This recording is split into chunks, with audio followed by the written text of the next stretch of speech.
নমস্কার, পিয়ালির রান্নাঘরে আপনাদের সকলকে স্বাগত জানাই। আজ আবারও চলে এলাম নতুন একটি রেসিপি নিয়ে। রেসিপিটি হলো দই কাতলা। দই কাতলা বানাতে আমার প্রথমেই লাগছে কাতলা মাছ। এখানে আমি 4 পিস কাতলা মাছ নিয়ে নিয়েছি।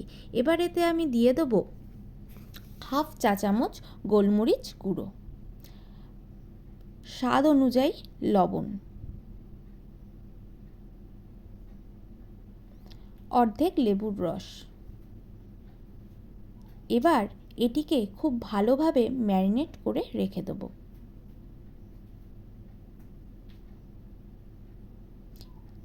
গ্যাসে একটি কড়াই চাপিয়ে তাতে আমি দিয়ে দেব 4 টেবিল চামচ সাদা তেল।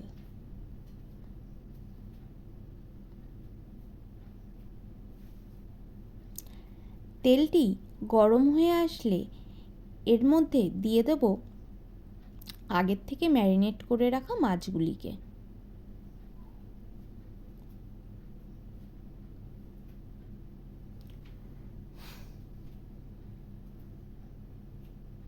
এবার মাছগুলিকে একটু উল্টে পাল্টে ভেজে নেব।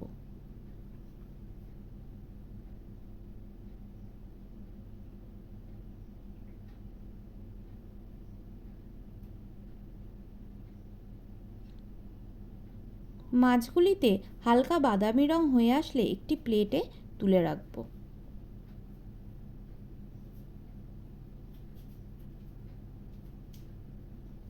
এবার ওই একই তেলের মধ্যে আমরা দিয়ে দেব 5টি লবঙ্গ,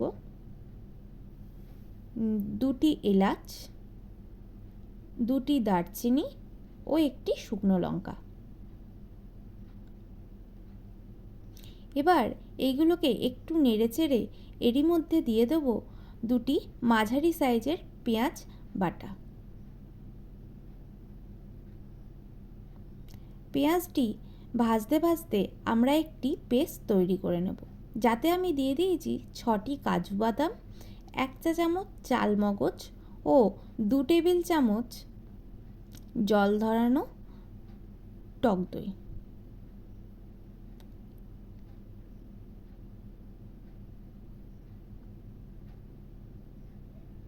এবার পেঁয়াজটি হালকা বাদামি রং হয়ে আসলে এর মধ্যে আমরা দিয়ে দেব 1 চা চামচ রসুন বাটা, 1 চা চামচের একটু বেশি পরিমাণে আদা বাটা,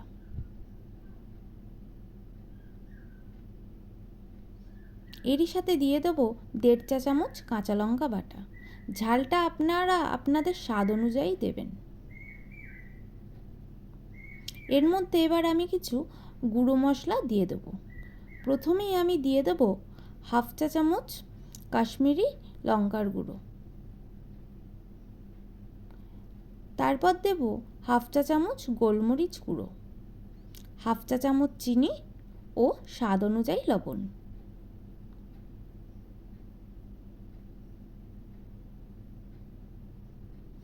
মশলাটি যাতে পুড়ে না যায় ওর জন্য সামান্য একটু জলও দিয়ে দেব।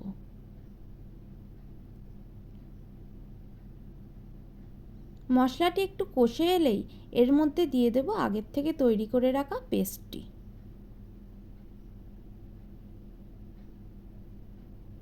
এখানে গ্যাসের ফ্লেমটি হালকা করে রাখবেন, নয়তো দইটি ফেটে যেতে পারে।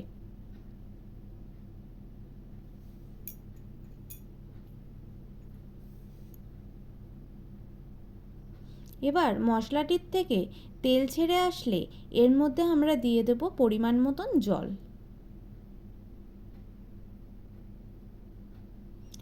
জলটি ফুটে উঠলেই আগের থেকে ভেজে রাখা মাছগুলি একে একে দিয়ে দেব কড়াইয়ের মধ্যে। একটু নেড়েচেড়েই এটিকে এবার ঢাকনা দিয়ে দেব।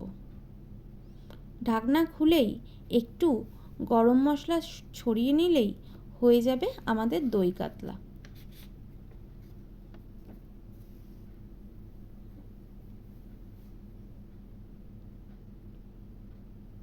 এবার এটিকে আমি একটি পাত্রে সার্ভ করে নেব।